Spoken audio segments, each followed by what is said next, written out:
Assalamualaikum warahmatullahi wabarakatuh. Dalam kesempatan kali ini, saya dan teman saya akan menjelaskan materi tentang toleransi dalam Islam. Namun sebelum itu, perkenalkan, nama saya Muhammad Dendi Yudewo dari Prodi D3 Teknologi Laboratorium Medik semester 1 dengan nomor NIM 431220013.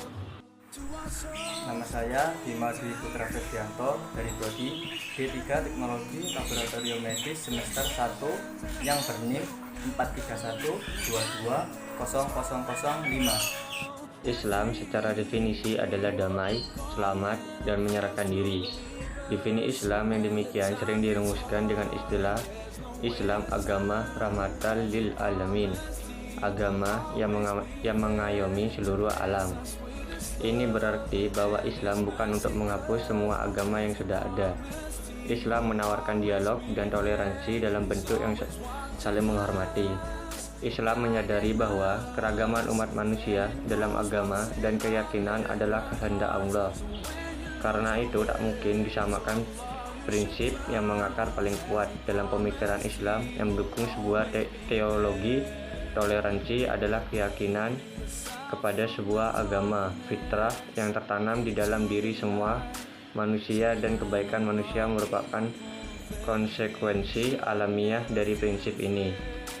Intinya, toleransi beragama menurut Islam bukanlah untuk saling melebur dalam keyakinan, bukan pula untuk saling bertukar keyakinan di antara kelompok-kelompok agama yang berbeda itu. Toleransi di sini adalah pengertian muamalah, interaksi sosial, jadi ada batas-batas bersama yang boleh dan tak boleh dilanggar. Inilah esensi toleransi, di mana masing-masing pihak untuk mengendalikan diri dan menyediakan ruang untuk saling menghormati keunikannya masing-masing tanpa merasa terancam keyakinan maupun hak-haknya.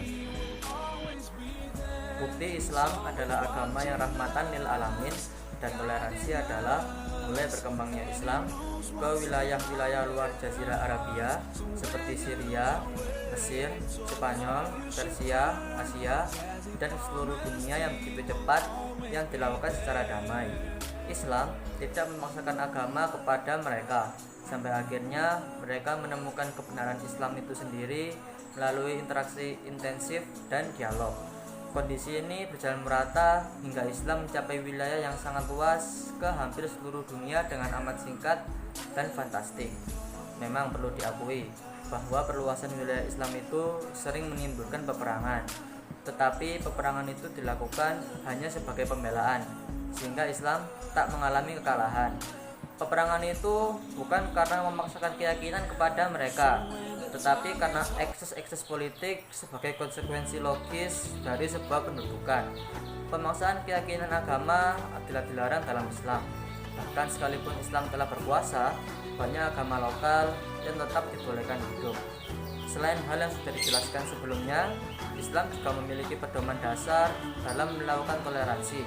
Itu dalam Al-Quran surah Ali Imran ayat 103 yang artinya, dan berpeganglah kamu semuanya kepada tali agama Allah, dan janganlah kamu bercerai-berai, dan ingatlah akan nikmat Allah kepadamu ketika kamu dahulu masa jahiliyah bermusuh-musuhan, maka Allah mempersatukan hatimu, lalu menjadilah kamu karena nikmat Allah orang-orang yang bersaudara, dan kamu telah berada di tepi jurang neraka, lalu Allah menyelamatkan kamu daripadanya.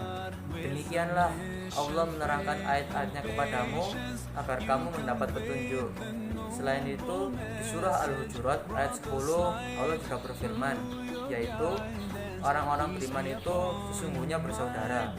Sebab itu damaikanlah, perbaikilah hubungan antara kedua saudaramu itu, dan takutlah terhadap Allah supaya kamu mendapat rahmat. Ayat tersebut menjelaskan tentang hubungan muslim dengan non-muslim adalah hubungan yang diikat oleh aspek sosial seperti antara lain aspek kekeluargaan, pertemanan, budaya, atau politik.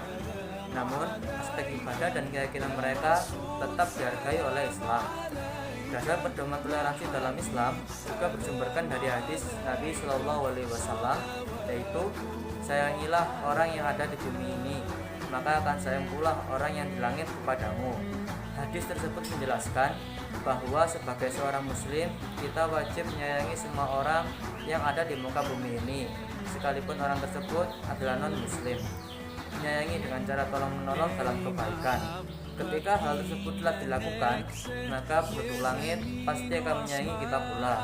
Selain hadis tersebut, Nabi Shallallahu Alaihi Wasallam juga pernah mencontohkan sifat toleransi terhadap sesama manusia. Contohnya perilaku toleransi Nabi Muhammad pada Piagam Madinah. Piagam ini adalah salah satu contoh mengenai prinsip kemerdekaan beragama yang pernah dipraktikkan oleh Nabi Muhammad SAW di Madinah. Di antara butir-butir yang menjelaskan toleransi beragama adalah sikap saling menghormati di antara agama yang ada dan tidak saling menyakiti serta saling melindungi anggota yang terikat dalam Piagam Madinah, walaupun anggota tersebut ada yang non-muslim. Kesimpulan dari pembahasan ini adalah toleransi dalam Islam adalah otentik, artinya tidak asing lagi dan bahkan eksistensi sejak Islam itu ada. Karena sifatnya yang organik, maka toleransi dalam Islam adalah persoalan implementasi dan komitmen untuk mempraktikannya secara konsisten.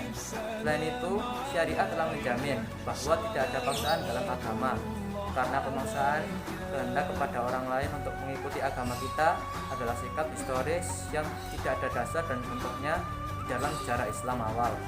Justru dengan sikap toleran yang amat indah inilah sejarah peradaban Islam telah menghasilkan kegemilangan sehingga dicatat dalam tinta emas oleh sejarah peradaban dunia hingga hari ini dan insya Allah di masa depan. Amin, amin ya rabbal alamin. Sekian dari video ini. Apabila ada kata-kata yang kurang berkenan, mohon dimaafkan. Terima kasih atas perhatiannya. Wassalamualaikum warahmatullahi wabarakatuh.